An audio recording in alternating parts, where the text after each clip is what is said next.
Hare Krishna Krishna Krishna Krishna Hare Hare Hare Ram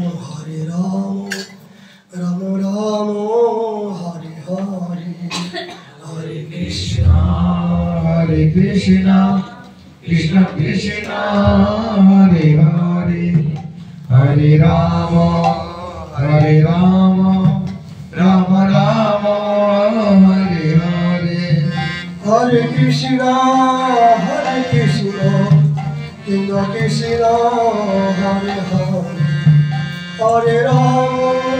হরে Ram Ram Ram Hare Hare Hare Krishna Krishna Krishna Hare Hare Hare Ram Ram Ram Hare Hare Hare Krishna Krishna Krishna Hare Hare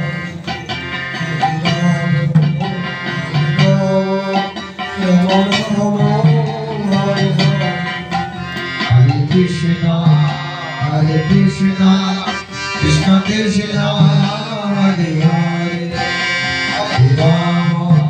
Hare Rama, Rama Rama, Hare Hare. Hare Krishna, Krishna Krishna,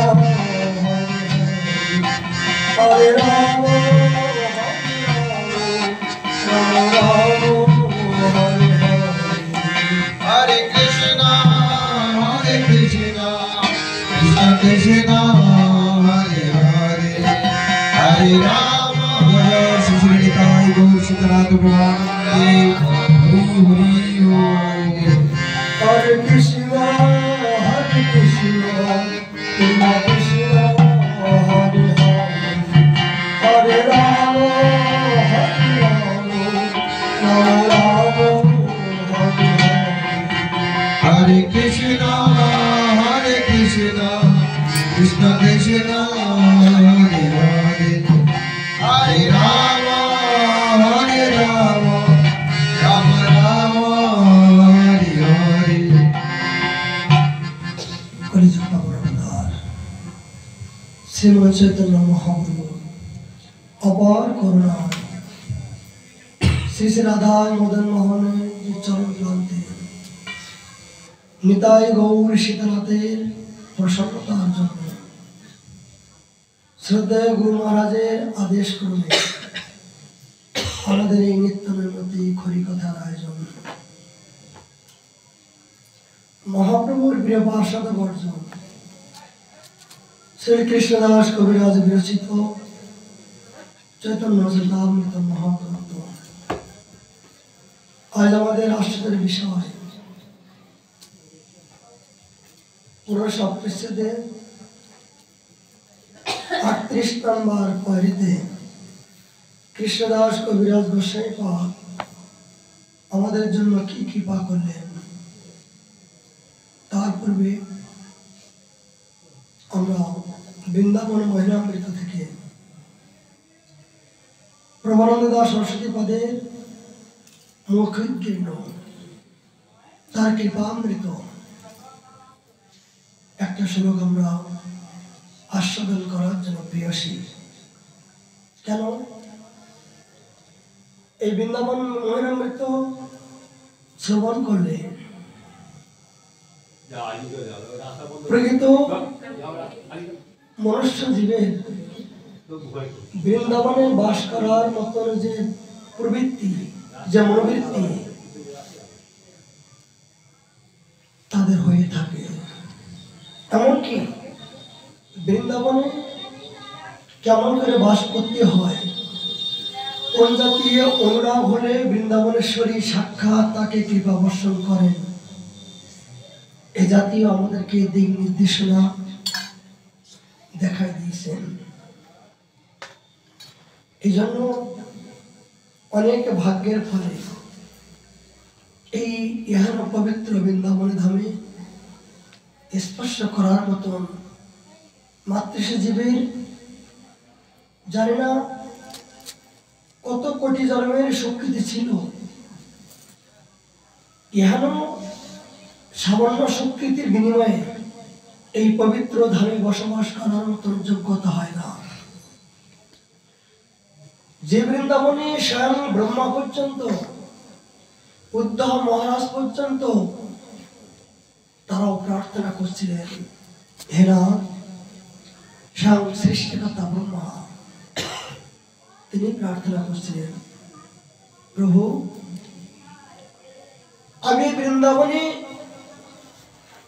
অপ্রাকৃত দৃষ্টি দিয়ে দেখলাম যে তোমার এত অসহ্য সমস্ত দ্বারকা একত্রিত করলো, সোনা, রূপা, মানিক্য, হীরা, জহর সবকিছু একত্রিত করলো, যে সম্পত্তি আছে তোমার ইহানো পবিত্র বৃন্দাবন ধামে, একটা রজের ভিতরে তার কোটি কোটি কোটি কোটি অপ্রাকৃত বস্তু লুকাই আছে। ইহানো পবিত্র বৃন্দাবন ধামে আমার মতন অহংকারী জীবের জন্য বসবাস করার মতন কোনো অধিকার নাই। ভগবান বললেন, ব্রহ্মা তুমি কি হতে চাও? এরা আমি আমার এই পবিত্র বৃন্দাবন ধামে না হওয়ার কারণ হলো আমি ব্রহ্মা, আমি সৃষ্টিকর্তা, আমার ভিতরে অহংকার, তমগুণ, রজগুণ, এই আত্ম অহংকারের জন্য, ইহা এই তমগুণ সম্পূর্ণ ব্যক্তির জন্য, রজগুণ সম্পূর্ণ ব্যক্তির জন্য ইহার অপ্রাকৃত বৃন্দাবনে স্পর্শ করার মতো কোনো যোগ্যতা আমি দেখতে পাচ্ছি না। হে না, এ তো তপভূমি, এখানে তো মাধুর্যময়ের ভজন, এ অপ্রাকৃত ভূমি, আর আমি তো ঐশ্বর্য লাগে, আমি সৃষ্টি, আমি সৃষ্টিকর্তা, আমি ব্রহ্মা। আমি এই কথাটুকু মানে ঐশ্বর্যময়, তমগুণ সম্পূর্ণ। ভগবান বলেন, কি হতে চাও? না, আমাকে যদি তুমি বৃন্দাবনে নিতান্ত বাস দিতে চাও, তাহলে আমি বৃক্ষ, লতা, কৃমি, কীট, মনুষ্য তো দূরের কথা, ইহানো পবিত্র ভূমি, এ জাতীয় কোনো জীব হয়ে জন্মগ্রহণ করার মতন এ জাতীয় কোনো শক্তি আমার নাই। সব ব্রহ্ম সংহিতায় ব্রহ্মা বসেন, ব্রহ্মা বসেন, কি হতে চাও? হে প্রভু, তোমার এই পবিত্র বৃন্দাবনে যারা নিচ কুলে জন্মগ্রহণ করছেন, প্রত্যেক চণ্ডালের গৃহে আমাকে পাথর বানিয়ে দাও, পাথর হয়ে থাকতে চাই। কেন? তুমি অন্য কিছু হতে চাও না? না প্রভু, অন্য কিছু হওয়ার মতো আমার যোগ্যতা নাই। আমি আমার এই অপরাধ দৃষ্টিতে দেখলাম, এই পবিত্র ভূমিতে যেটা দেখলাম, সেই দেখার পর উপলব্ধি করলাম আমার মতো এই পাপিষ্ঠ অহংকারের জন্য এই পবিত্র ধাম নয়। ব্রহ্মা, তাহলে তুমি পাথর হতে চাও কেন? প্রভু শুনবে, সারাদিন নিজের গৃহকর্ম করার জন্য তারা বিভিন্ন কর্মাদি করেন, সন্ধ্যার পরে এসে ওই পাথরের উপরে যখন নিজের চরণ ধোয়াই দেন, আর এই চরণ ধোয়ানো জল যদি আমার মস্তকে পড়ে, ওই পাথরের উপরে যদি কেউ ভক্তের চরণ ধোয়া জল এই মাথার উপর পড়ে, তাহলে কোনো কোনো জন্ম হয়তো আমার এই অহংকার গুলো দূরীভূত হওয়ার সম্ভাবনা আছে। বোঝাতে পারলাম? বলছে আমি যে পাথরে থাকতে চাই, ওই পাথরের উপরে যদি কোনো নিচ জাতি তাদের চরণ ধোয়া জল যদি আমার মস্তকে পড়ে, তবে হয়তো কোনো জন্মে আমার অহংকার গুলো দূরীভূত হবে। এছাড়া আমার এমন কোনো দূরীভূত হওয়ার রাস্তা দেখতে পাচ্ছি না। ভগবান তথাস্তু বললেন, এখনো সেই বর্ষনা আজ বিশ্বমান রাজা গৃহ যে আমরা পাহাড় দিকে চতুর্মুখী ব্রহ্মা, চারটে মুখ, দেখবে চারটে রাস্তা আছে। বর্ষনা এরাধারী বাপের বাড়ি, চারটে রাস্তা। এটা মনে করবেন না পাহাড়, সাক্ষাৎ ব্রহ্মা চতুর্মুখী রূপ ধারণ করে তিনি আজ এই পবিত্র বৃন্দাবন ধামে তিনি আসেন ভক্তের চরণ ধুলি পাওয়ার জন্য। শ্রীমতী রাধারানীর মন্দিরটা এমন এক জায়গায় যে নিচের থেকে সবাই সিঁড়ি বুঝে কিন্তু উপরে যাওয়া লাগবে। নিচের থেকে উপরে না যাওয়া পর্যন্ত কিন্তু রাধারানীকে দর্শন পাবে না। ঠিক ব্রহ্মাকে কৃপা করার জন্য শ্রীমতী রাধারানী তিনি উঁচু পাহাড়ের উপরে তার গর্ভ মন্দিরটা অবস্থান করছেন। চারটে রাস্তা এমন ভাবে আছে যে নিচের থেকে ধীরে ধীরে ধীরে ধীরে ধীরে উপরে উঠতে হবে। যে অপ্রাকৃত ভূমিতি, এটা গল্পের কথা নয়, সাক্ষাৎ ব্রহ্ম সামনে তাই ব্রহ্ম বলছেন যে এনা আমি এই বৃন্দাবন ধামে পাথর হয়ে আছি। স্বয়ং উদ্ধব মহারাজ শ্রী ভগবানের মন্ত্রী, ভগবানের বন্ধু বান্ধব হয়েও তিনি বললেন, হে প্রভু, আমি প্রথমে মনে করলাম যে আমি বৃন্দাবনে গেলে আমাকে সবাই সম্মান করবে, সবাই আমাকে ভালো পারবে, যে কৃষ্ণের পাশে মন্ত্রী এসছে তাকে সম্পাদন করার কথা, এই জাতীয় আত্ম অহংকার আমার ভিতরে ছিল। আমি তোমার পাশে মন্ত্রিত্ব করি, আমি তোমার পাশে সদাই থাকি, এই জন্য আমি বৃন্দাবনে গেলে ব্রজবাসীগণ আমাকে সম্মান করবে। এই আত্ম অহংকার আমার ভিতরে ছিল।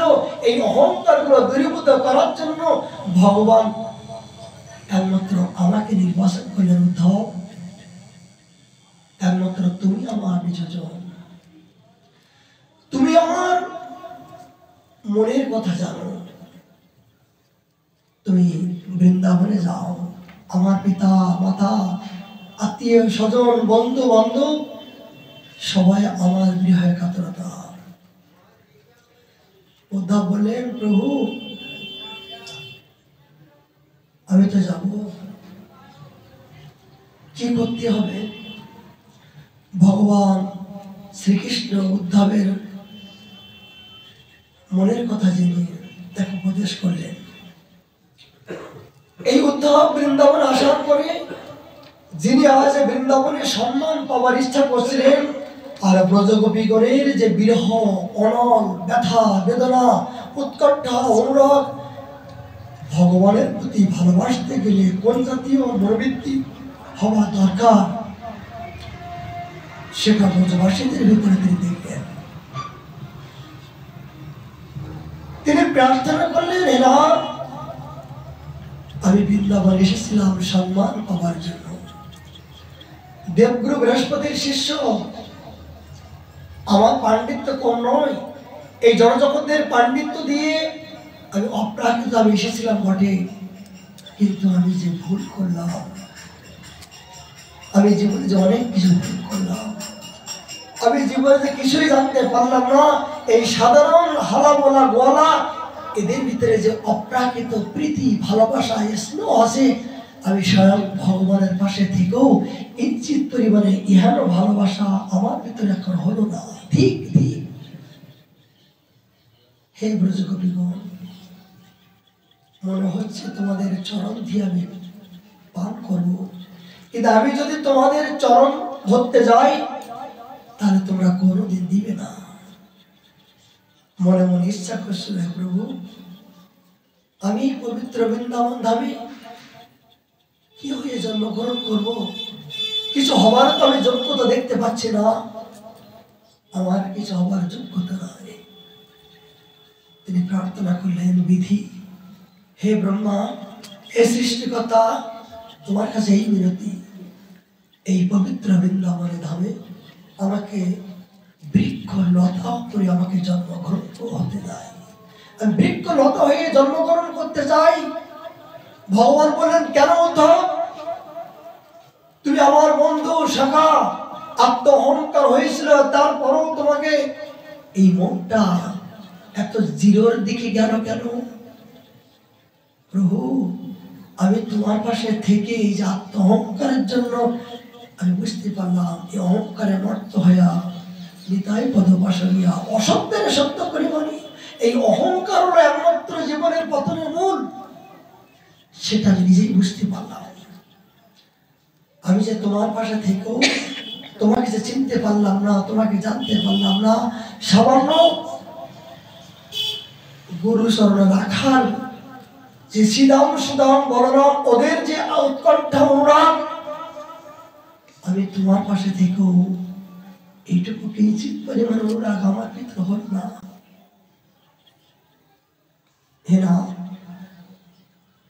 আমি এই গুলমুলতা হতে চাই এই জন্য যে ব্রজের গোপীগণ তোমার বিরহে তোমার প্রেমে বিগলিত হয়ে যখন হা কৃষ্ণ বলে ক্রন্দন করতে করতে তাদের বাহ্যিক জগতের জ্ঞান যখন থাকবে না, তাদের দেহাবের যখন থাকবে না, তখন কখন কি হয় জানি না, এই ভাবান্তর হয়ে যদি হেলিয়ে দুলিয়ে কোন ক্রমে তাদের চরণ ধুলি যদি আমাদের এই গুলমলতার উপরে পড়ে, তবে আমি তাদের চরণ ধুলি পেয়ে তবে আমার এই অহংকার গুলো দূরীভূত হবে।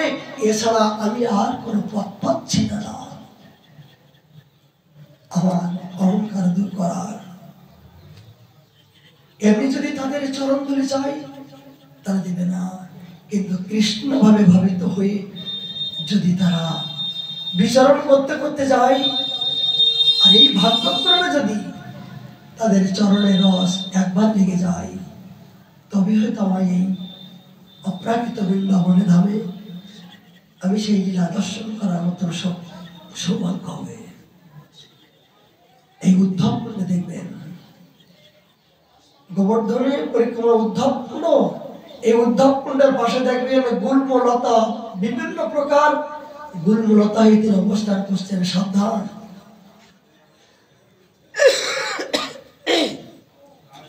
বৃন্দাবন এসে কিন্তু আবেগে পুরো বৃক্ষলতাকে হাত দিবেন না।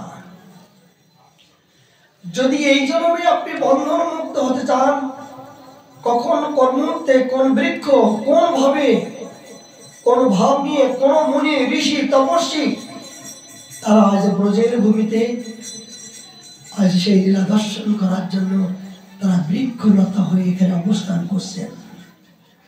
আর আপনি যদি কোন ক্রমে সেই তাদের ডাল ছেদন করেন, তাহলে কিন্তু আপনি অপরাধ করে ফেলবেন। এই জন্য সাবধান। বৃন্দাবনে চিরকাল না করি বাস, গিরি গোবর্ধনে উঠিয়া না দেখে গোপাল, এটা কিন্তু জগানন্দকে বললেন। জগানন্দের মতো যেন খটখটি হয়ে বৃন্দাবনে বাস আমরা করতে চাই না। আমরা যেন অপ্রাকৃত ভাবে জয়রূপ সনাতনের আদর্শ নিয়ে আমরা যেন সেই যুগল ভজন করার জন্য সংকল্পিত জীবন আমরা এই বৃন্দাবনে বাস করতে চাই। কেন? হে না, আমাকে যেন আর জননে জঠরে বারবার ত্রিতাপ যন্ত্রণে আমাকে আর দগ্ধ না হতে হয়, যেন আমার এই মাতৃগর্ভে বারবার এই আমার মাকে যেন কষ্ট না দিতে হয়। এই জন্মে আমি মুক্ত হতে চাই। এই জন্মে আমি কারাগার থেকে মুক্ত হয়ে তোমার সে অপ্রাকৃত লীলা দর্শন করতে চাই। তার জন্য আপনাকে করতে হবে সাধন, তার জন্য আপনাকে অনুগত্যই ভজন করতে হবে, তবে আপনি এই জন্মের সমস্ত বন্ধন মুক্ত হতে পারবেন। আর এই কলিহত জীবে এই কলিযুগে যদি সাধন করে আপনি ভগবানকে না পেতে পারেন, আর হবে না মানব জন্ম, আর কলিযুগ হবে না। আবার সত্য ত্রেতা দাপার আবার কলিযুগ আসতে গেলে আবার অনেকে জন্ম লাগবে, অনেক আপনার তপস্যা করতে লাগবে। এই জন্য সাবধান। দুর্লভ মনুষ্য জন্ম পাইয়া রাধা কৃষ্ণ না ভজিয়া দুঃখ কইব কারে। অনেক শক্তির ফলে আমি বৃন্দাবনে বাস পেলাম, বাবার পরও যেন আমি সেই জয়রূপ সনাতনের আদর্শ থেকে তারা বঞ্চিত না হয়। এই জন্য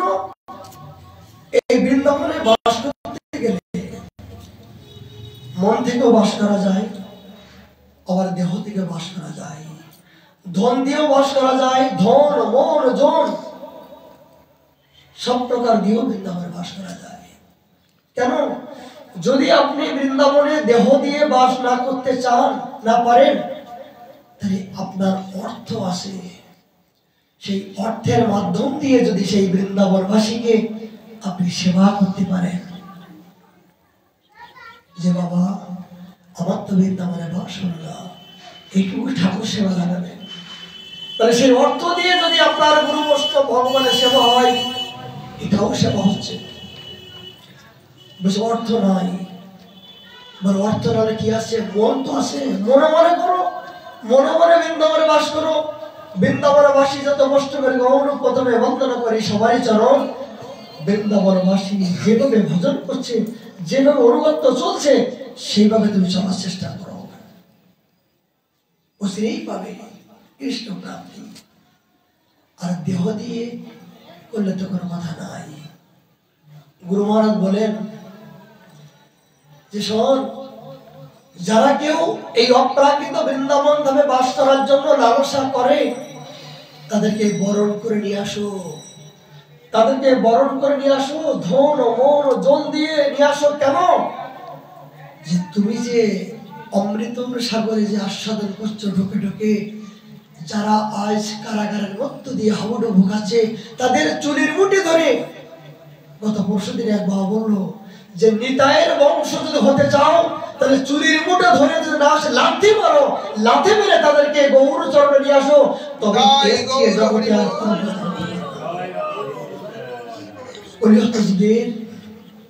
তাদের চিন্তা চেতনা দুর্বুদ্ধি ভরা, অজ্ঞানতা ভরা, তারা জেগে ঘুমাচ্ছে, জন্ম জন্মাঞ্চিত, তারা ঘুমাইছে, এখনো ঘুমানোর চেষ্টা করছে। কিন্তু আচার্য পদে নিতাই চাঁদ বলেন,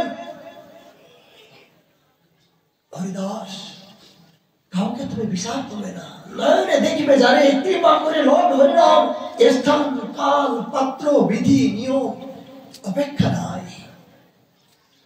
আমার নিতাই চাঁদের মতন দয়া আর কোন অবতার কোন যুগে হয়ে নাই, হবে না। করুণার অবতীর্ণ ইহানো বলে জন্মগ্রহণ পেলাম, ইহানো বলে আশ্রয় পাওয়ার মতন সুযোগ পেলাম, পাওয়ার পর ইহানো গৌরাঙ্গ গুণ না করলাম শ্রবণ, ধিক ধিক পোড়া কপাল, ধিক ধিক পোড়া কপাল। ইহানো নিতাই গৌর সীতারাধের আশ্রয় আশ্রিত হয়েও গৌর বলার মতন সুযোগ পেলাম, নিতাই বলার মতন সুযোগ পেলাম, পাওয়ার পরও এখনো যদি আমি না বলার চেষ্টা করি, আর হবে না মানব জনম, আর হবে না মানব জনম, বিপদে গয়ন জীবন। বৃন্দাবন মনোনীত ৬ষ্ঠ শতক থেকে ৩ নম্বর শ্লোক থেকে বলেন, হে বৃন্দাবন, কাম নিত্য দুঃস কত কত মর্ম পীড়া দিয়েছে, ক্রোধ যেমন অন্ধ করিয়াছে, লোভ বেশ ক্ষোভ জন্মাইছে, আবার দম্ভ অসুহা মদ বিষণ্ণতা মাৎসর্য প্রভৃতিকে সম্পূর্ণ আমি স্বার্থ ভ্রষ্ট হইয়া এক করে তোমার শরণ গ্রহণ করিতে আসি। বৃন্দাবনের কাছে সাধকগণ প্রার্থনা করলেন, হে বৃন্দাবন, আমি তোমার বৃন্দাবন ধামে আমার ভিতরে কাম ক্রোধ লোভ মদ মাৎসর্য অহংকার এই জাতীয় দুষ্কৃতি ভরা জীবন নিয়ে আমি তোমার বৃন্দাবনে আসলাম, তুমি কি আমাকে রক্ষা করবা না? তুমি কি আমাকে দয়া করবা না? হে বৃন্দাবন, তুমি যদি কৃপা করে তোমার চরণ আশ্রয় দিয়ে থাকো, তাহলে এগুলো নিয়ে কিন্তু এসেছি, আর এগুলো থাকলে কিন্তু তোমাকে পাওয়া যায় না। কিন্তু এই সংবিধান আমি জানি না কোনটা ভালো কোনটা মন্দ, কৃপা করে যখন তুমি নিয়ে এসেছো, তাহলে আমাকে যেন দূরে দিও না। বসেন মার্শাদি সম্পূর্ণ আমি ব্যর্থ, কিন্তু তারপরও তোমার শরণ গ্রহণ করিতেছি। হে বৃন্দাবন, এত দোষ থাকার পরও তোমার শরণাপন্ন হইলাম, তোমার ধামে বসবাস করার জন্য আমি ব্রতী হইলাম। তুমি যেন আমাকে ভুলে দিও না, তুমি যেন আমাকে ঠেলে দিও না, তুমি যেন আমাকে অপরাধী পাপী নিকৃষ্ট বলে যেন আমাকে দূরে দিও না। হয়তো তোমার এই পবিত্র ভূমিতে আমি বাস করার মতন সে জাতীয় যোগ্যতা, সে জাতীয় সংস্কার শক্তি তেমন নাই, কিন্তু একবার যখন আশ্রয় দিয়েছো, নিতান্ত তুমি আমাকে ফেলবে না, এই বিশ্বাসটুকু আমার আছে। সরস্বতীবাদ এই জাতীয় বিলাপ করে তিনি আক্ষেপ করছেন। শুধু সরস্বতীবাদের আক্ষেপ নয়, আমাদের মতো দিনহীন কারণের এ জাতীয় উৎকণ্ঠা অবশ্য হওয়া উচিত। তবে যদি আমার এই পবিত্র বৃন্দাবনে বাস হয়, কেন উৎকণ্ঠা হলেন ভগবানকে পাওয়ার চরম উপায় লক্ষ্য। ভগবানের চেয়ে যে ভক্ত অনেক বড়, সেটা আমরা শুনেছি, কিন্তু শাস্ত্রে বলছেন কি প্রমাণ, কি ভক্ত কোথায় বড়? যখন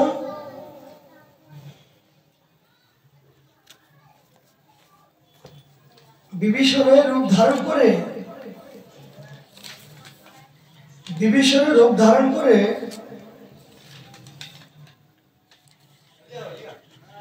মহিরাবণ, রাবণের ভাই মহিরাবণ বিভীষণের রূপ ধারণ করে আসলেন রাম লক্ষ্মণকে হরণ করার জন্য। বালাকে শ্রবণ করবে লীলা কথা। রাম লক্ষ্মণ তখন ছোট ছিলেন, তখন মহিরাবণ রাম লক্ষ্মণকে হরণ করে যখন নিয়ে যাচ্ছেন পাতালপুরীতে, হনুমান দেখার পরে ক্রোধান্বিত হলেন, হে রাম, এ জানকী নন্দন, আমার সামনে থেকে তুমি নিয়ে যাচ্ছ আমার আরাধ্য দেবতাকে, আমি তো সহ্য করতে পারছি না। হনুমান পিছন পিছন অপেক্ষা করছে, কোথায় নিয়ে যায় আমি দেখতে চাই। কিন্তু মহিরাবণ নিয়ে গেলেন পাতালপুরীতে, নিয়ে ঘোষণা করলেন এই রাম লক্ষ্মণকে বলিদান করবেন। রাম লক্ষ্মণকে বলিদান করার জন্য তাকে সমস্ত শহরে ঘোষণা করলেন। আর এই সংবাদ হনুমান জানার পরে স্বয়ং মাতৃদেবীর বিগ্রহের ভিতরে তিনি প্রবেশ করলেন। জগন্মাতা মা রক্ষাকারী, তার ভিতরে হনুমান ভিতরে প্রবেশ করলেন। মাগো, তুমি রক্ষা করো। এবার শেষবারের মতো রাম লক্ষ্মণকে বলছেন, মহিরাবণ, হে রাম লক্ষ্মণ, তোমাদেরকে বলি দেওয়ার জন্য নিয়ে এসেছি। এখানে কিন্তু আর কেউ নাই তোমাকে রক্ষা করার মতন, জগৎ আর কোনো বড় বন্ধু নাই। শেষবারের মতো তোমাদের কি ইচ্ছা বলো। যদি তোমাদের কোনো বড় বন্ধু থাকে, বান্ধব থাকে, রক্ষা করার কোনো লোক থাকে, তোমরা শেষবারের মতন তাদের স্মরণ করতে পারো। লক্ষ্মণ বলছেন, প্রভু, আমাদের উপরে তো জগতে আর কেউ নাই, আমরা তো স্বয়ং ভগবান, আমরা তো স্বয়ং সম্পন্ন, আমাদের উপরে তো আর কোনো বড় বিধাতা নাই, বড় সজ্জন নাই। রাম বললেন, লক্ষ্মণ, আমাদের চেয়ে আর একজন জগতে বড় আছে। এই সময় তার স্বর্ণপন্ন অবশ্য হতে হবে, তা নাহলে আমার ধর্ম রক্ষা হবে না। লক্ষণ বললেন, কে সেই? আমাদের সেই জগতে একজন বড় কে সেই? বলে, শুনবে? বলে, কে? বলে, আমার পরম ভক্ত হনুমান। আমার পরম ভক্ত হনুমান এই বিপদের সময় সেই ভক্তের শরণাপন্ন না হলে আমরা বিপদ থেকে উদ্ধার হতে পারবো না। লক্ষণ বললেন, দাদা, আমরা তো সর্বস্ব, আমরা তো ভগবান, আর আমাদের জীব একজন বাঁদর হনুমান তোমার কাছে বড় হলো। রাম বললেন, লক্ষণ, তাকে পশু বলে অবজ্ঞা করো না গো। আজ পশু হলো, সে আমার জন্য নিজের জীবনকে উৎসর্গ করে দিয়েছে।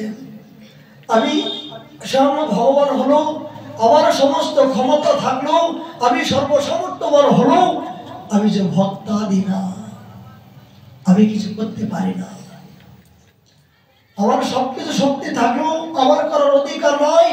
মদভক্তরা বিনাশ সাথে আমার ভক্ত যখন আমাকে পাশে আসে, তার যখন দয়া হয়, তার যখন করুণা হয়, তখন আমার নিজের শক্তি আমি নিজেই হারিয়ে ফেলি।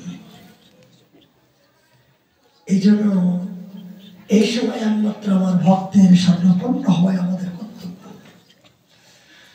যখন হনুমান হনুমান বলে চিৎকার করলেন শ্রীরাম, তখন মায়ের বিগ্রহ থেকে চোরচার ফেটে দিয়ে জয় রাম বলে তিনি হঠাৎ হুঙ্কার দিয়ে সেই পাতালপুরীতে প্রবেশ করলেন।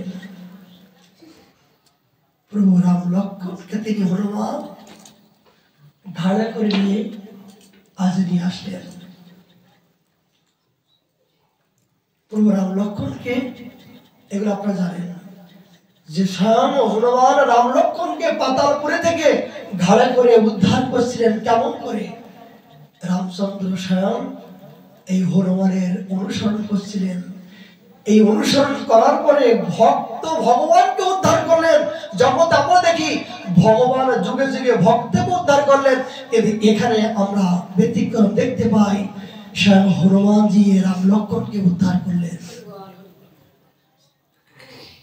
ভক্ত আমার মাতা পিতা, ভক্ত আমার গুরু, ভক্তেতে নাম রেখেছে বাচ্চা কত। ভক্ত আমায় যেমন খাওয়ায় আমি তেমন খাওয়াই, ভক্ত আমার যেমন নাচায় আমি তেমন নাচি, যারে জৈসে নাচাই তৈসে কার মৃত্যু। আমার সামর্থ্য হলো আমি সামর্থ্যহীন, আমার জ্ঞান হলো আমি জ্ঞানহীন, আমার যোগ্যতা হলো যোগ্যতাহীন। কোথায়? আমি ভক্তের কাছে পরাধীন হয়ে যাই।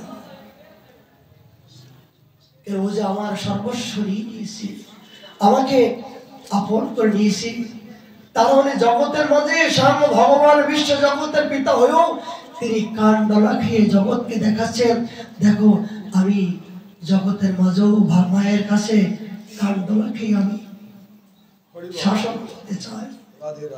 সমস্ত দেবতাগণ, ঋষিগণ, মুনিগণ, প্রভু কৃষ্ণের যতেক লীলা, সর্বোত্তম নরলীলা, তুমি সর্বৈশ্বর্য সম্পন্ন হয়েও তুমি মায়ের কাছে তুমি কাণ্ডলা খেয়ে নিজে ক্রন্দন করছো যে আমাকে মেরো না, আমাকে মেরো না, আমি আর করবো না, আমি আর করবো না। তুই তোমার ভয় লাগছে, একই লীলা, একই লীলা। ভগবান বললেন, হ্যাঁ আমি যে সংকল্পিত, জানো এই ভক্তগণ, আমি ভক্তের কাছে জিততে চাই না। আমি ভক্তকে আগে নিয়ে যাবে আনন্দ পাই, ভক্তকে যে বড় করে আমি আনন্দ পাই, সে আনন্দের খবর তো তোমরা জানো না। ভক্ত ভগবানের যুদ্ধ হয়, কিন্তু ভগবান কোনদিনের জন্য জেতার চেষ্টা করেনি। ভীষ্মদেবকে বললেন, আমি জীবনে প্রতিজ্ঞা করলাম আমি কুরুক্ষেত্রের রণ ময়দানে আমি অস্ত্র ধরব না। অর্জুন, আমি প্রতিজ্ঞা করলাম আমি জীবনে অস্ত্র ধরব না। কিন্তু ভীষ্ম বললেন, না, আমি তোমাকে অস্ত্র ধরাবই ধরাবো। যদি আমি তোমাকে অস্ত্র না ধরতে পারি, তাহলে আমার নাম এই গঙ্গাপুত্র ভীষ্ম, এই নামটা ব্যর্থ হবে। ভগবান হেসে হেসে বললেন, আমি তো এইটাই চাচ্ছি বিশ্বদেব, আমি তোমার মহিমাগুলো, ভক্তের মহিমাগুলো আমি জগতে প্রকাশ করতে চাচ্ছি। আমি সবকিছু হয়েও যে আমি কিছুই জানি না, আমি পরাধীনা তোমাদের কাছে, সেটাই জগৎ আমি দেখাতে চাচ্ছি। যুদ্ধ হচ্ছে, যুদ্ধ হতে হতে দেখাতে ক্রমে ভীষ্মদেব অর্জুনের গায়ে যখন তীরবৃত্ত করছেন, অর্জুন গায়ে রক্তে ঝরঝর করে পড়ছেন। এ প্রভু, হে রাম, হে বন্ধু, এসব জন আর বোঝায় আর পারলাম না তোমার রক্ষা করতে। অর্জুন যখন আহত হয়ে যাচ্ছেন, তার গায়ে রক্ত ঝরছেন, হে পিতামহ, আর বোঝায় পারলাম না তোমাকে রক্ষা করতে। আমার মতন এ বীর, আমি হেরে গেলাম, আমি হেরে গেলাম প্রভু। এই অর্জুনের চোখের জল যখন দেখলেন, ভগবান তার প্রতিজ্ঞার কথা ভুলে গিয়ে আস্তে রথ থেকে দম করে নিচে নামলেন। দম করে নিচে নেমে সেই রথের চাকাটুকু উঁচু করে ধরে বললেন, ভীষ্মদেব সাবধান হয়ে যাও, আমার ভক্তকে কোনদিনের জন্য কেউ মারতে পারেনি, আমি ভক্তের পিছনে আসি। ভীষ্মদেব বললেন, প্রভু আমি আর যুদ্ধ করতে চাই না, আমি আর যুদ্ধ করতে চাই না। কেন? তুমি তো একজন সুপুরুষ যোদ্ধা, আসো যুদ্ধ করতে আসো।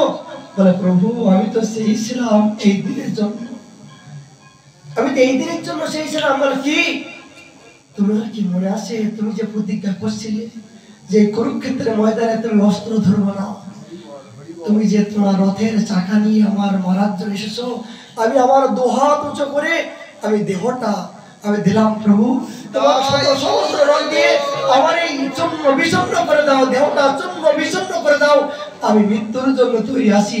তবু তো বলতে পারবো যে আমি জয় হয়েছি, আমি জয় হয়েছি। ভীষ্ম বললেন, আমি জয় হয়েছি, আমি মরে যাই, মৃত্যুকে বরণ করে দুঃখ নাই, কিন্তু তোমাকে তো হাতে অস্ত্র ধরাতে পারলাম, তোমার তো অঙ্গীকার করে রক্ষা করতে পারলাম, এটা তো আমি গর্বিত। ভগবান বললেন, ভীষ্ম জীবনে আমি জেতার জন্য ভগবান হয়নি, আমি প্রতিজ্ঞার কথা বলেছিলাম। কেন জানো? আমার ভক্তের হৃদয়ে যখন রক্ত ঝরছিল, তখন আমি নিজের প্রতিজ্ঞা কথা অহম ভক্ত পরাধীন হয়ে আমি তোমার কাছে এই অস্ত্র হতে বাধ্য হয়েছিলাম। কি শিক্ষা পেলাম? ভগবান সর্বসমর্থ হয়েও ভক্তের কাছে পরাজিত। সেই ভীষ্ম যখন সরসজ্জায় পড়ে আসেন, শত সহস্র তীরের উপরে যখন রক্ত ঝরঝরিয়ে পড়ছেন, তখন ভীষ্মের মৃত্যু ছিল ইচ্ছা মৃত্যু। তিনি যখন মনে করতেন তখন তার মৃত্যু হবে। শেষবারের মতন এ কমলনয়ন, হে মধুসূদন, তোমাকে শেষবারের মতন আমি দেখতে চাই। আমি যে কত অপরাধ করেছি,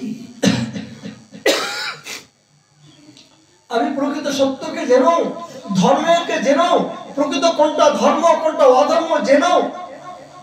আমি যে অধর্মের দিকে আমি যুদ্ধ করেছি, এই অপরাধের জন্য আমাকে ভোগ করতে হচ্ছে না।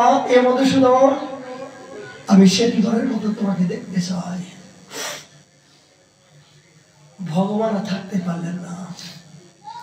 ভগবান যখন ভীষ্মের সামনে তিনি এসে দাঁড়ালেন, তখন ভীষ্ম স্তুতি করলেন। এই স্তুতিগুলো আমাদের জীবনে চরম পর্যায়ে।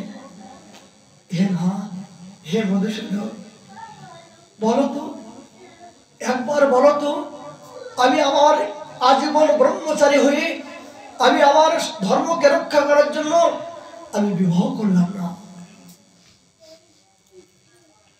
আমি তোমার সুখের জন্য আজ এই জীবনটা বিসর্জন দিলাম, কিন্তু তার বিনিময়ে আমাকে শেষ মুহূর্তেই আমাকে তীরের ভিতরে এই জাতীয় কষ্ট ভোগ করতে হচ্ছে কেন?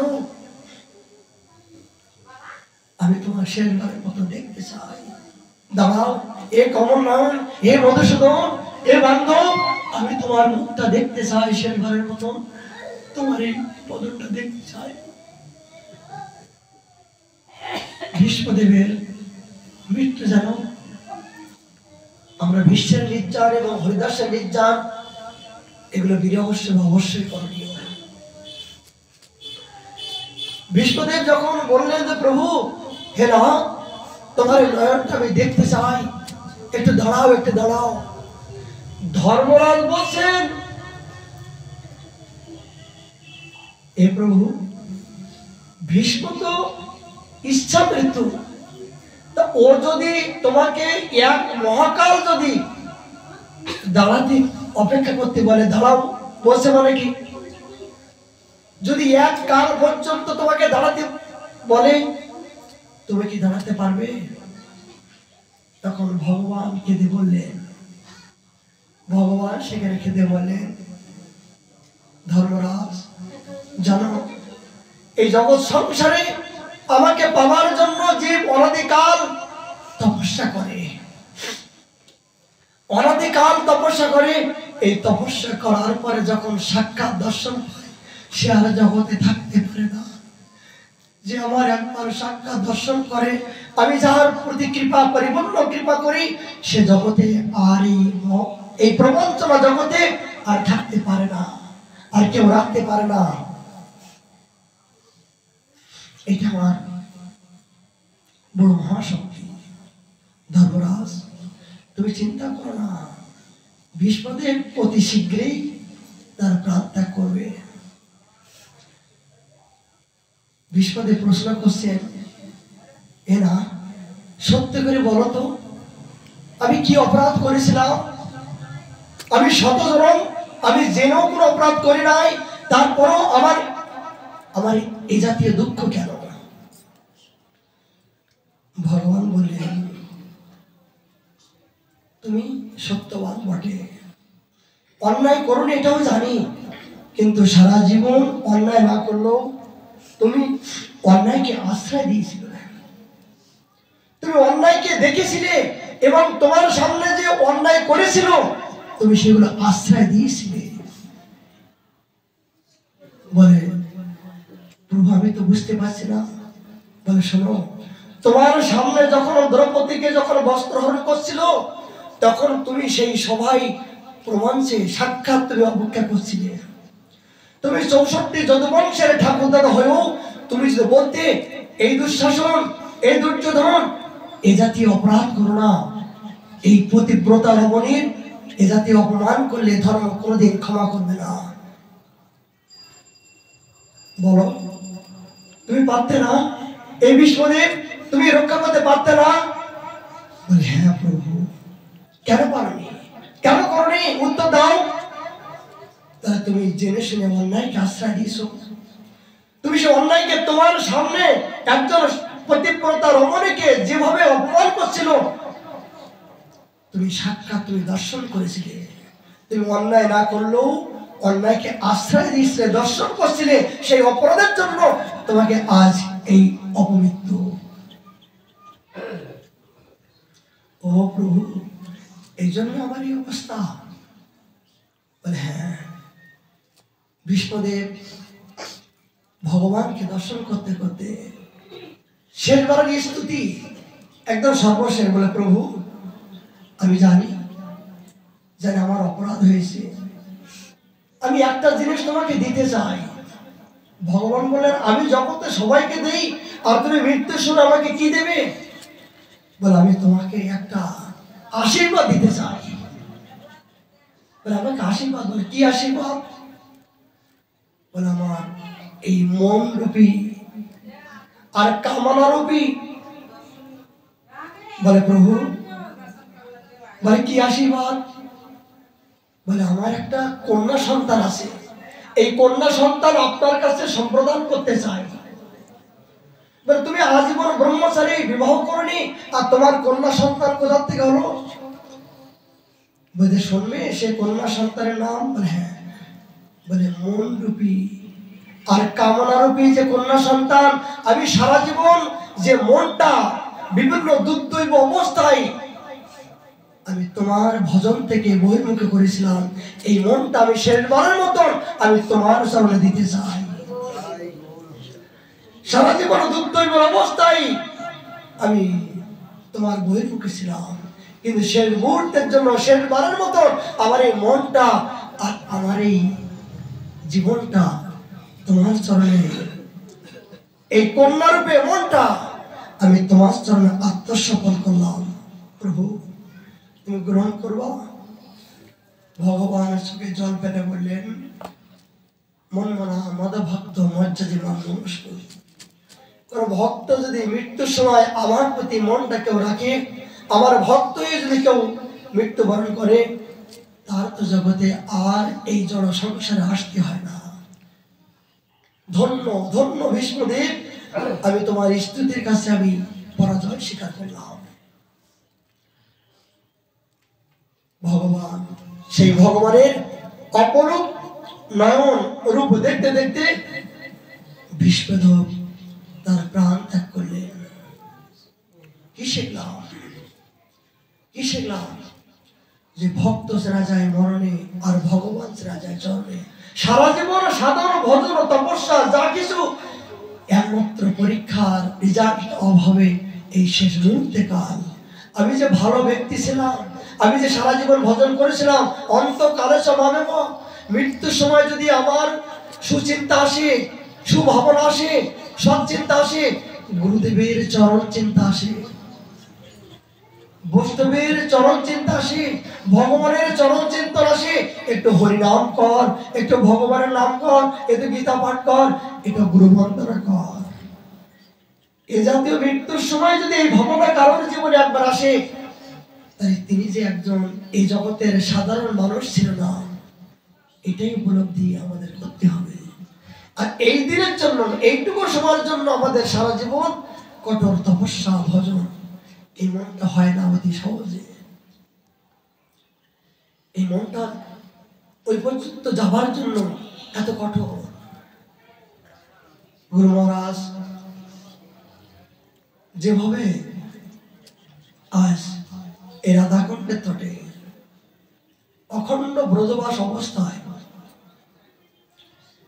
তিনি ভজন করতে করতে, তার এখন দেহবেশ নাই, সিদ্ধের চরম পর্যায়ে তার সমস্ত অঙ্গ তঙ্গময় যারা নামময় হয়ে গেছেন, তার সমস্ত হাতগুলো যারা কম্পিত, মানে হরিনাম অভ্যাসটা করতেও, মানে অভ্যাস কেন?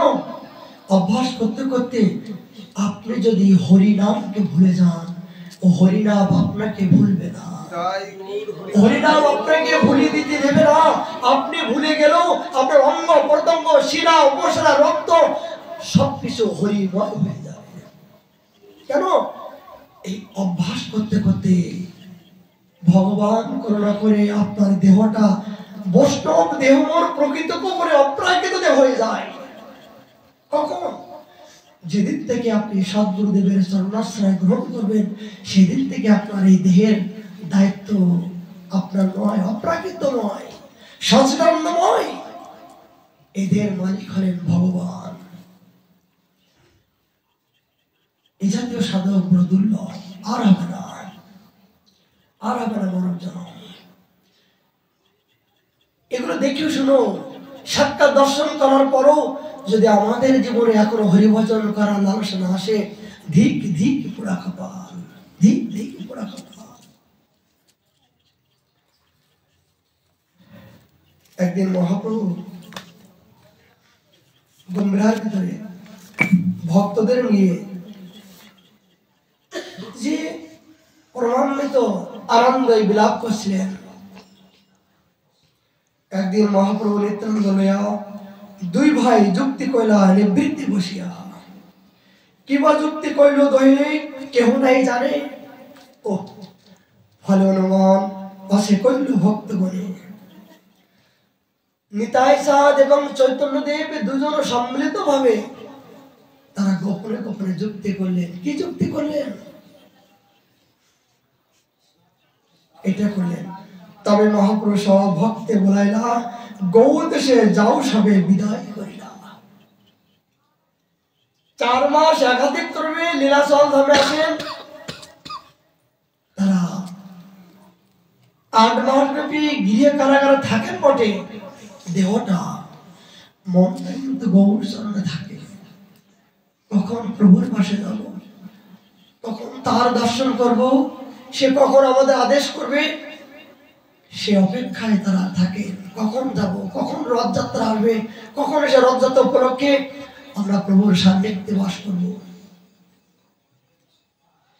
কিন্তু মহাপ্রভু এই 4 মাস রথযাত্রা হয়ে যাওয়ার পরে সমস্ত ভক্তদের ডেকে বললেন, যাও তোমরা আর বেশি দিন এখানে থেকো না, তোমাদের জন্য অনেক কাজ বাকি আছে। কি কাজ? আচার্যের আজ্ঞা দিলা করিয়া সম্মান, অচন্দলাদি করিও কৃষ্ণ ভক্তি দান। আচার্যদেব, তুমি আজ ছিল গোলকে, এলো ভুলোকে, এই মধুমাখা হরিনাম। আচার্যদেব, তুমি জল তুলসী দিয়ে গঙ্গা জলে আত্মসমর্পণ করে তোমার ভক্তির কাছে, তোমার ভালোবাসার কাছে, তোমার বন্দনার কাছে আমি আমার লক্ষ্মীর ভালোবাসা, প্রীতি সবকিছু ত্যাগ করে আজ তোমার ডাকে ধরাধামে আসলাম। কেন আসলাম জানো? শুধু আমার ভক্তের প্রতি যখন অনেক অত্যাচার অনাচার হচ্ছিল, তখন তুমি সহ্য করতে পারছিলে না, তাই তুমি বিরহে বললে, প্রভু ইহার সময় যদি তুমি না আসো তাহলে তোমার ধর্ম রক্ষা হবে না। ভগবান কখন আসেন? যখন ধর্মের প্রতি আঘাত হয়, সাধুর প্রতি যখন অত্যাচার আসে, তখন ভগবান সাধুকে রক্ষা করার জন্য আর বেধর্মীকে শাসন করার জন্য, অসুরকে বিনাশ করার জন্য যুগে যুগে বিভিন্ন সময়ে তিনি অবতরণ করেন। মহাপ্রভু বললেন, আচার্যদেব, তোমার ভক্তির কাছে, তোমার প্রীতির কাছে আজ আমি ধরাধামে এসে ধুলোয় দূষিত হয়ে আমি কাঁদতে কাঁদতে আমার জীবনটা চলে গেল। আমি আমার নিজের জীবনের দিকে তাকালাম না, নিজের সুখের জন্য তাকালাম না, আমি শুধু তোমার সুখের জন্য, আমি কলিয়ত জীবন উদ্ধার করার জন্য দুয়ারে দুয়ারে আমি নিজেই কেঁদে সবাইকে কাঁদানোর চেষ্টা করলাম।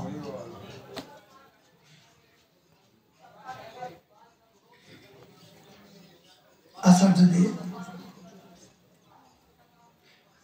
অচন্দলাদি, অচণ্ডাল, যারা নিকৃষ্ট নির্ঘৃণ্য, যারা পতিত হয়ে পড়ে আছে, যাদেরকে স্পর্শ করে না, যাদের পাশে কেউ যায় না, যাদেরকে বিভিন্ন প্রকার ঘৃণা অবজ্ঞা করে দূরে দেয়, কিন্তু আমি তোমাকে আজ্ঞা করলাম তাদেরকে কৃপা করে লবে হইল কেউ যেন বঞ্চিত না হয়। আমি তোমাকে আদেশ করলাম, যাও এক্ষুনি গৌর দেশে দিয়ে তুমি তাদেরকে তুমি কৃপা করো, তাদেরকে উদ্ধার করো। মহাপ্রভুর আজ্ঞা, এই অদ্বৈত প্রভুকে তিনি আজ্ঞা করলেন। আচার্য আজ্ঞা দিলা করিলা সম্মান, অচণ্ডালাদি করিও কৃষ্ণ ভক্তি দান। অচণ্ডাল, যারা পতিত কুলীন, তাদেরকে তুমি কৃষ্ণ ভক্তি দান করবো। ইহার দয়াল কোন যুগে ছিল না, আর হবে না। আমাদের মতো কুলাঙ্গারের কে চিন্ত? কোথায় ছিলাম, কোন কুলে জন্ম, কোন ঔরসে জন্ম, কোন জন্মের ঠিক নাই, জাতির ঠিক নাই, জন্মের ঠিক নাই, দেশের ঠিক নাই, কিন্তু নিতাই সাথে চুলের মুঠি ধরেছিল বলে তবে আপনাদের মতন মহাতের পাশে আসার মতন সৌভাগ্য হলো। তাহলে এমন কোন স্বীকৃতি আমাদের নাই যে হেন পবিত্র ধামে কিঞ্চিত পরিমাণে স্পর্শ। কি যোগ্যতা আছে যে রাধাকুণ্ডের তটে বসে আছেন, এই পবিত্র ধামের মহিমা যদি আপনি শোনেন, তাহলে নিজেকে ধিক্কার দিবেন যে এই পবিত্র ধামে স্পর্শ করার যোগ্যতা নাই। শুধু মহাপ্রভুর কৃপায়, আচার্যদের কৃপায়, নিতাই কৃপায় আজ এই ব্রজধাম পেলাম, এই ধাম পেলাম, সাধন পেলাম, ভজন পেলাম, গৌর পেলাম, নিতাই পেলাম। জগতে যা না চাইতে অনেক পেলাম, পেয়েও যদি আমি হারিয়ে ফেলি, তাহলে আমার মতো ধিক ধিক পড়া কপাল আর নাই। নিত্যানন্দে আজ্ঞা দিলা, যাও গৌর দেশে, অনর্গল প্রেম ভক্তি করিও প্রকাশে। কি আমরা পেলাম? আমার গুরু মহারাজ কথাই প্রসঙ্গ, যেখানকার বাঘ সেখানে গর্জন যদি করতে পারে তবেই মনে করবে সেই জঙ্গলের বাঘ গর্জনকারী। আজ এই রাধাকুণ্ডের তটে কোন ব্রজবাসী ব্রাহ্মণগণ বাঙালিকে গুরু বলে সম্মান করতেন না। তারা নিজেরাই গুরু, ব্রজবাসী তারা নিজেরাই গুরু।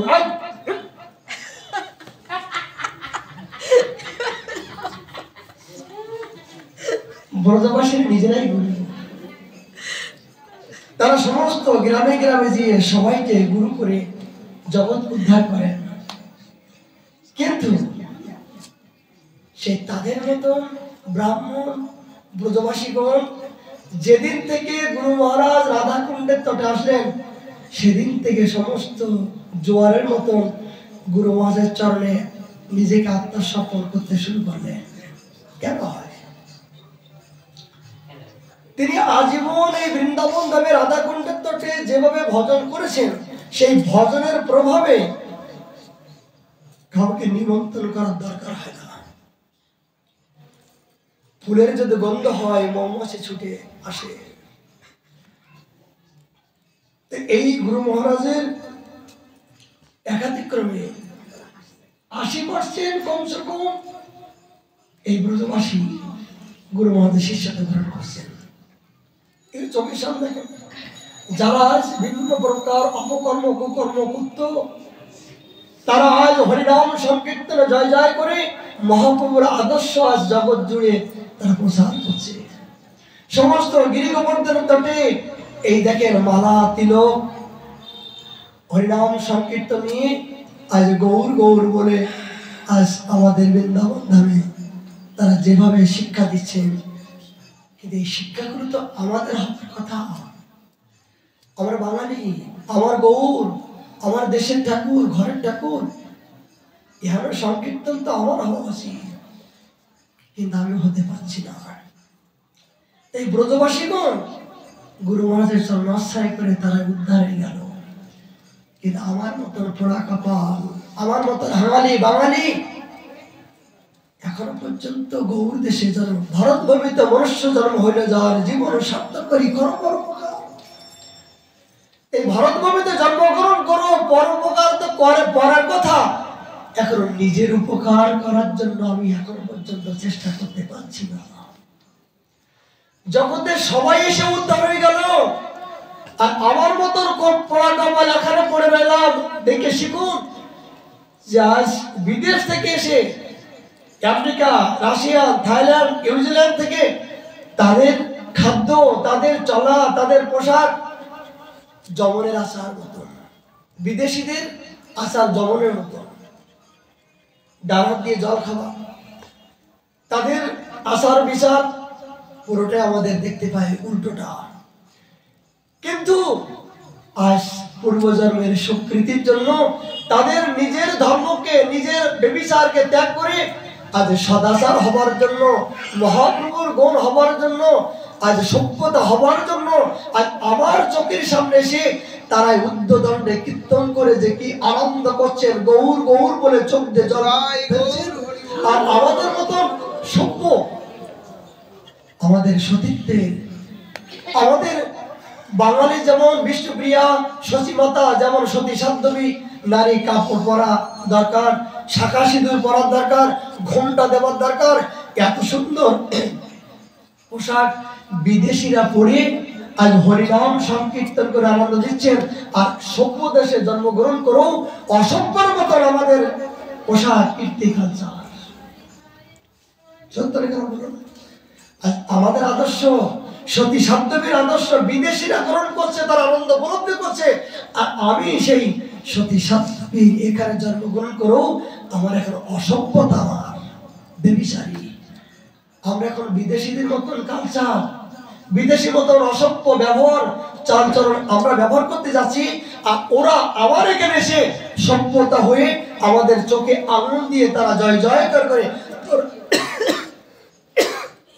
বললেন তোর ঘরের ভাত পরে খেয়ে গেল, তাকিয়ে দেখবি না? তোর ঘরের ভাবকে চৈতন্য মহাপ্রভু তোর ঘরের ভাব, তোর কুলে জন্মগ্রহণ করে গৌর গৌর বলে কেঁদে যাচ্ছেন, বাইরে বিদেশি এসে গৌর গৌর বলে কেঁদে আনন্দ পাচ্ছেন, আর তুই ঘরের থেকে বাইরে বেরিয়ে কি করছিস? এদের কাজ নাই, এদের কাজ নাই, আমরা ঠিকঠাক করছি, অপেক্ষা করছি। বলে ধিক ধিক পোড়া কপাল, ধিক ধিক পোড়া কপাল। এদের থেকে শিখতে হবে, এদের থেকে শেখা উচিত যে এরা আজ মহাপ্রভুর আদর্শ বিদেশ থেকে এসে আজ যেভাবে আচরণ ত্যাগ বৈরাগ্য দিয়ে যেভাবে ভজন করার জন্য মনোবৃত্তি নিয়েছেন, আজ আমরা সে জাতীয় কিঞ্চিত পরিমাণে করতে পারছি না। আমার দিকে আনন্দ হয়, এরা কি করছে? ঠিক মহাপ্রভুর আদর্শ, নিতাই সাথে আদর্শ এখনো পর্যন্ত বিদেশেরা পর্যন্ত তারা ব্যবহার করছে, আর আমরা সেই দেশে জন্মগ্রহণ করো আমরা কি করছি? আমাদের কিছু হবে না, কিছু হবে না, হবে না।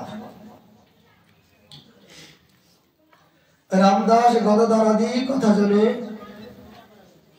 তোমার সহায় লাগিয়ে দিল তোমার শোনে, মধ্যে মধ্যে আমি তোমার নিকটে যাইব, অলক্ষিতে রহি তোমার নৃত্য দেখিব। রামদাস গদাধর এরা মহাপ্রভুকে নৃত্য দেখাতেন। বললে রামদাস তুমি তোমার রক্তন দিয়ে তুমি কলিহত জীবকে উদ্ধার করো, মোহিত করো, আমি কোন কোন সময়ে যে তোমার নৃত্য দর্শন করব, কোন কোন সময়ে যে তোমার নৃত্য দর্শন করব।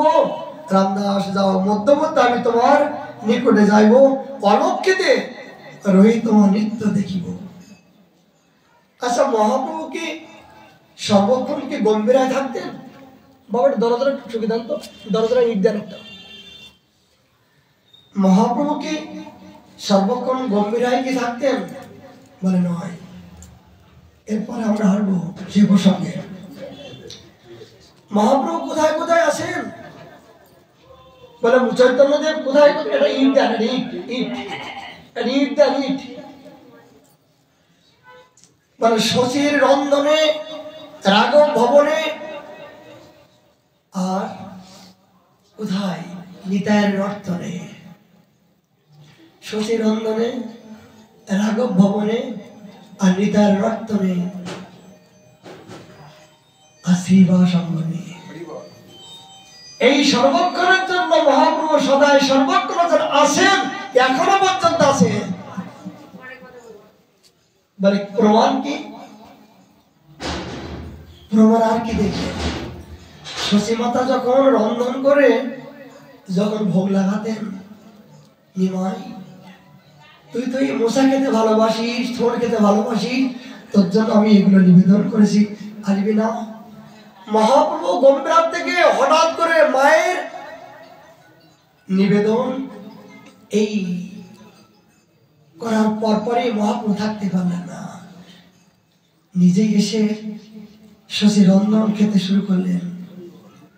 মা চোখ বন্ধ করে নিবেদন করছেন, হঠাৎ করে চোখ খুলে দেখলেন যে প্রসাদ আর কিছু নাই, কিছু নাই। মা মতে কোনো হয়, ও মনে হয় কোনো বিড়াল, বাড়িতে অনেক বিড়াল এগুলো খেয়ে ফেলেছে, না না আবার আবার নতুন করে ভোগ লাগাই। আচ্ছা, এই জনজগতের মোবাইলের মাধ্যম দিয়ে যদি এখান থেকে টাকা আমি আমেরিকা পাঠাই, যদি সঙ্গে সঙ্গে এক মুহূর্তে যায় না? আমি এখন মোবাইলের মাধ্যম দিয়ে টাকা চাপ দিলাম আর আমেরিকা চলে গেল। তাহলে আপনি সকালবেলা উঠে ব্রহ্মুহূর্তে উঠে গৌর গৌর গৌর গৌর গৌর গৌর ত্রাহিমাং গৌর গৌর গৌর গৌর অক্ষমাং গৌর গৌর গৌর ত্রাহিমাং, এ গৌর আজকের দিনটা তুমি রক্ষা করো, রক্ষা করো। যদি সকালবেলা ব্রহ্ম মুহূর্তে উঠে গুরুদেবের চরণে প্রণাম করে, গুরুদেব তুমি আমাকে রক্ষা করো, গৌরের চরণে প্রণাম করে যদি গৌর তুমি আমাকে রক্ষা করো, কৃষ্ণের চরণে প্রণাম করে যদি তুমি রক্ষা করো, তাহলে কৃষ্ণ কি আপনার প্রণাম গ্রহণ করবে না? করবে না? সামান্য মোবাইলেই টাকা দিলে যদি এখান থেকে আমেরিকায় যায়, তাই এখানে প্রণাম করলে, তার নাম ধরে প্রণাম করলে যে ভগবান গ্রহণ করবে না, এ কি কোনোদিন বিশ্বাস করা যায়? কোনোদিন বিশ্বাস করা যায় না। এই জন্য আমাদের শুভক্ষণ কখন? ব্রহ্ম মুহূর্ত কাল। এই ব্রহ্ম মুহূর্ত কাল ভজনের সর্বোপরি। এই ব্রহ্ম মুহূর্ত কাল যদি আপনি এই ঠান্ডার সময় কম্বল মহারাজকে যদি ত্যাগ করতে পারেন না, তাহলে ভগবানকে পেয়ে যাবেন। যদি ভোর 4টের সময় যদি কম্বল মহারাজকে ত্যাগ করতে পারেন, তাহলে মনে করবেন ভক্তি মহারানী আপনাকে কৃপা করছে, তার প্রথম লক্ষণ। এই দেহ শোক যতক্ষণ থাকবে ততক্ষণ কম্বল মহারাজের ভিতর থেকে আপনার উঠে আর মনোবৃত্তি হবে না। এটা আপনাকে ত্যাগ করতে হবে, হবেই। যদি এই জীবনে আপনার বন্ধন মুক্ত হতে চান, এই জীবনে যদি মনুষ্য জীবন সার্থক করতে চান, বলে বাবা ঘুম ভাঙছে না, কম্বলের মধ্য দিয়ে উঠতে ইচ্ছা হচ্ছে না, মনে হয় আরো দোকান কম্বল লাগাও। বলে লাগাও, বেশি করে লাগাও। এ জন্মে যত কম্বল লাগাবো, পরবর্তী জন্মে তোমার জন্য কম্বল কিনতে হবে না, ভগবান কম্বল নিয়ে অপেক্ষা করছে। বাবা এ জন্মের জন্য চিন্তা করতে হবে না, পরবর্তী জন্মের জন্য একটা নয়, হাত শত সহস্র কম্বল ওই নারীর নর্দমার মধ্য দিয়ে শুকর কুত্তা যেমন ভাবে ঠান্ডা গরমের মধ্য দিয়ে যেমন বিনা কম্বলে যারা ওই নারীর মধ্য দিয়ে জীবন যাপন করছে, পরবর্তী জন্মে তো ওই কম্বলের জন্য অপেক্ষা করো। এই জন্য এই কম্বলের সুখ ত্যাগ করতে পারলেন না। বলে বাবা আমি ত্যাগী হয়েছি। বলে কি ত্যাগ করেছো? বলে টাকা পয়সা যা কিছু আছে সব কিছু ছেলে মেলে দিয়ে দিয়েছি। বলে আর কি করেছো? বলে আমি শুধু ছেঁড়া কাপড় পরে এসেছি। বলে ভালো করেছো, সারা জীবন গাধার মতন কেটে ছেলে মেলেকে তুমি মাছ মাংস পেঁয়াজ রসুন দিয়ে তাদেরকে নিক্ষেপ করেছো, আর তুমি এখনো পর্যন্ত ছেঁড়া কাপড় পরে বৃন্দাবন এসে তুমি ত্যাগ বৈরাগ্য দেখাচ্ছ। লজ্জা করো না? লজ্জা করো না? এটা ত্যাগ না, এটা কপটতা, ছল। তাহলে ওই অর্থ দিয়ে যদি বৃন্দাবনের গুরু বৈষ্ণব ভগবানকে সেবা করতে, তবেই তোমার সার্থকতা হতো। আর সেই অর্থ দিয়ে তুমি ভূত প্রেত দ্বারা থেকে তুমি সেবা করলে, আর এখানে বলতে ত্যাগী। বলে অনেক ত্যাগী হয়েছি। বলে কি এখন বিড়ির গন্ধ মুখের থেকে যাচ্ছে না। বলে ঘর ত্যাগ করলাম, সংসার ত্যাগ করলাম, ছেলে ত্যাগ করলাম, সাধু হলাম, কিন্তু এখনো বিড়ির যখন একটা নেশা আসে, বাবা এইটা আমি ছাড়তে পারবো না। বলে বিড়ি যখন নেশা ছাড়তে পারবো না, কি করলে?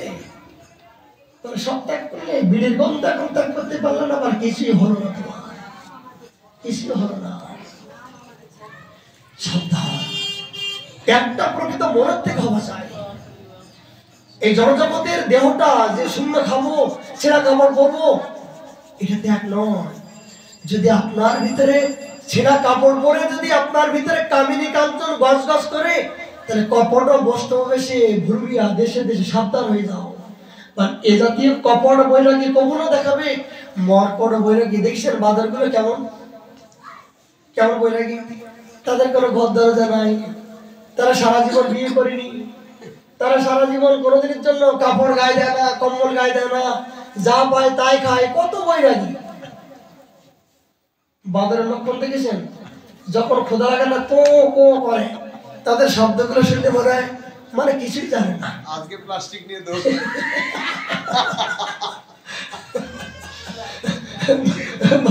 বাজারের বৈরাগী কি বলবো, মাদগিরি করে। আমরা সবাই গাছের নিচে বসে প্রসাদ পাই, আর বাজারগুলো কেমন ভাবে ডাকে, মনে হয় ওদের কেউ নাই, ওদের কেউ নাই। মানে তাকাবে অন্যদিকে, অন্যদিকে তাকাবে, আমরা কিন্তু আমরা মানে এর মধ্যে বৈরাগী আর কেউ নাই। বাজারের মধ্যে বৈরাগী জানেন, জানেন যখন ওদের কিছু জানে না, যখন বসে থাকবে বাজার যখন বসে থাকবেন, মনে হয় কিছু জানে না। ওরে বাপরে বাবা, লেজ বিশিষ্ট হলো, এদের মতন ভাবতে থাকা কেউ না। কিন্তু যদি একটু সুযোগ পাই, তাই আর পাই না। সব কিছু দিয়ে যায়।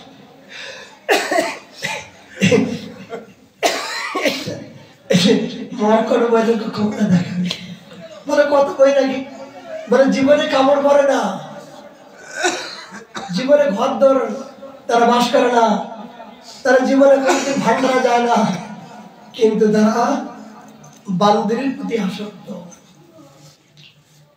বান্দর বান্দরের প্রতি এত আসক্ত, দেখবেন রাস্তার উপরে যদি একটা বাঁদর মারা যায় তখন সমস্ত তাদের সেনাবাহিনী নিয়ে আক্রমণ আক্রমণ আক্রমণ করে।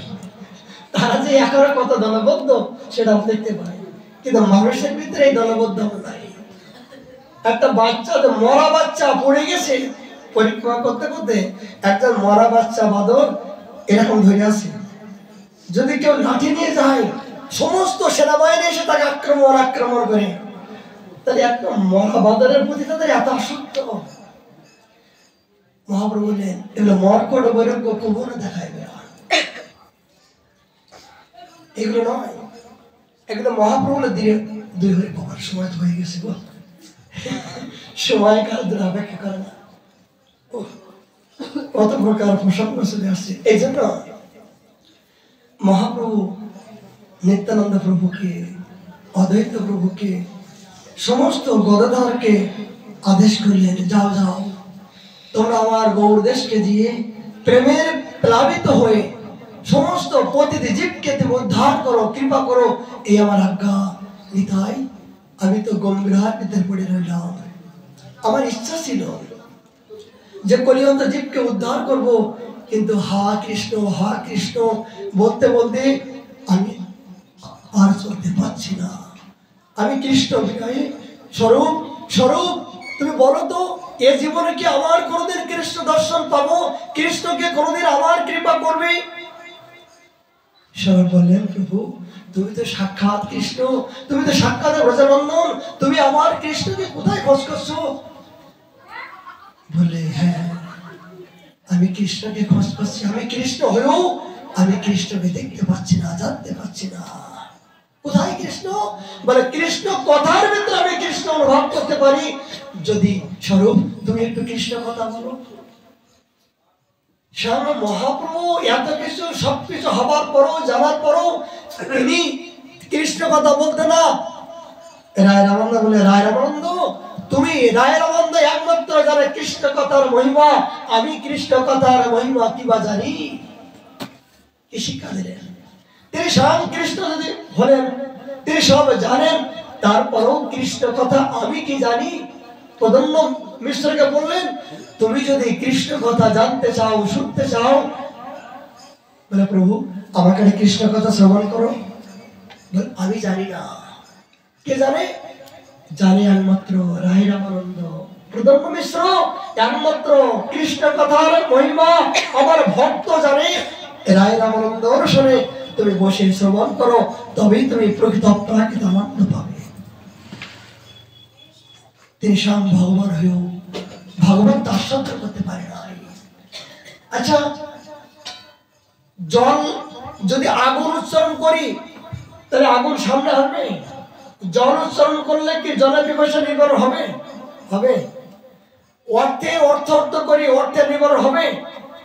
জগতে যদি কোনো জিনিস নাম চিন্তা করি, কোনো নাম চিন্তা করি, সে নাম চিন্তা করলে কি কোনো আস্বাদন হবে? হবে না। কিন্তু হরিনাম যদি চিন্তা করি, হরিনাম যদি একবার শ্রবণ করি, এই নাম যদি চিন্তন করি, তাহলে হরি আপনার সামনে আসতে জগতে কোন বস্তু যদি আপনি চিন্তন করেন, নাম ধরে ডাকেন, তাহলে আপনি আস্বাদন পাবেন না। কিন্তু হরি বলে যদি একবার নাম ধরে ডাকেন, তাহলে হরি নামের মধ্য দিয়ে যদি হরি আস্বাদন করা যায়, আনন্দ পাওয়া যায়, অনুভব করা যায়, সেটা মাত্র এই ভক্তই জানে। করে দেখুন, দেখে দেখুন, আপনি বুঝতে পারবেন যে হরি বলতে গৌরাঙ্গ বলিতে হবে পুলক শরীর, হরি হরি বলিতে নয়নে বয়নে। হরি বললে যে চোখ দিয়ে জল আসে, হরি বললে যে অশ্রুকম্প বিবর্ণ বিবর্ণ কষ্টসাত্ত্বিক ভাব হয়। করে দেখুন, গুরুদেবের অনুগত্য হরি বলে দেখুন, এই জন্মে হবে। এই জন্মে হবে, এই মুহূর্তে হবে, মানে কালকে নয় যে আজকে হরি বলবো আর কালকে যে ফল পাবো নয়। মহাপ্রভু বললেন আমি কারো কাছে ঋণী থাকি না। অন্যান্য যুগে যে ভজন করলে অনেক দেরি হতো ফল পেতে, কিন্তু কলিযুগের জন্য মহাপ্রভু বললেন পরম উপায় সংকীর্তনে প্রেমই, আমি পরম উপায়, এখন হরিনাম করবে, এখন সঙ্গে সঙ্গে আমি তোমার ফল দেখাই দেব। এখন হরি বলে ডাকো, আমি তোমার হরিনামের যে স্বীকৃতি, এই স্বীকৃতি গুলোর সঙ্গে সঙ্গে আমি সুদী আসা দিয়ে দেব। সেটা কলিযুগের জন্য মহাপ্রভু অবদান দিয়েছেন। ইহারা সংকীর্তন রসে রতি না হইল ধিক ধিক পোড়া খাবা। সময় তো কারোর জন্য অপেক্ষা করছে না, বলতে ইচ্ছা হচ্ছে অনেক প্রকার, কিন্তু দুর্ভাগ্য কিছুই বলা হলো না। কি বলতে গেলাম আর কিছুই বলা হলো না। মহাপ্রভু করোনা হলে আমরা আবার 4টে থেকে আপনাদের সামনে আবার পারবো। আজকে আমাদের এখানে বিশ্রাম। জয় জয় রাধে কৃষ্ণ গোবিন্দ, জয় জয় Radhe Krishna Govinda, Radhe Govinda, Radhe Govinda, Radhe Govinda, Radhe Govinda,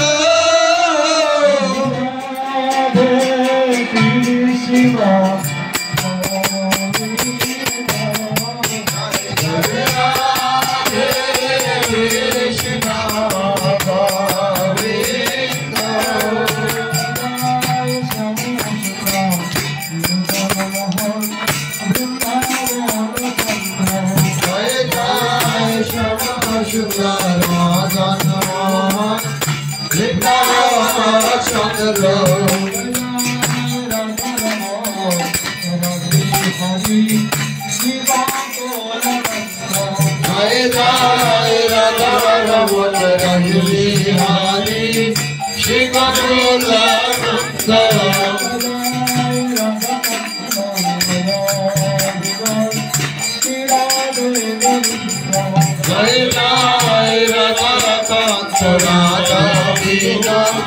Shri Radha Govinda,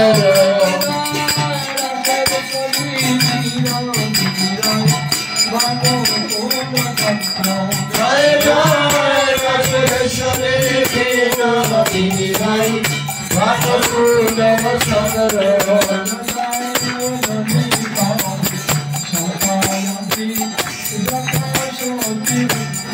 Jai Jai Lalita Vishamayati, Jata Shakti Vinda,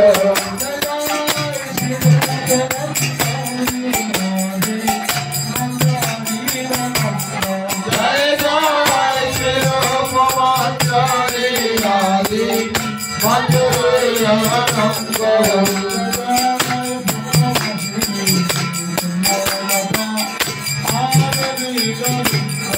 Jai Jai Uttavai Sundara, Jaya Veena Vindara,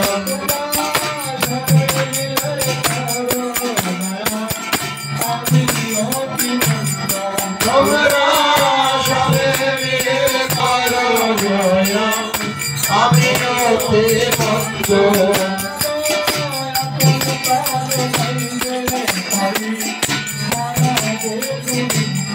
Jaya Purman Gaite Payami, Hare Govinda,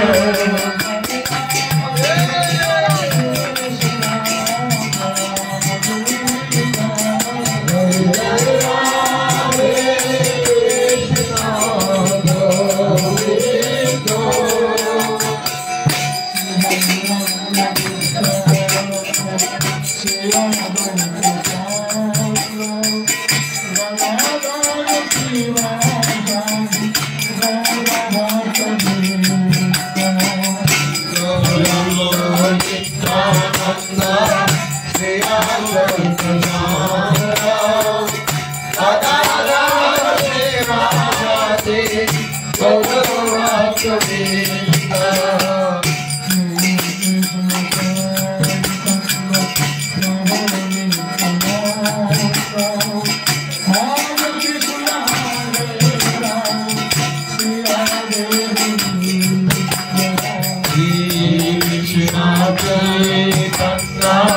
Prabhu Nityananda Hare Krishna Hare Rama Shri Radhe Govinda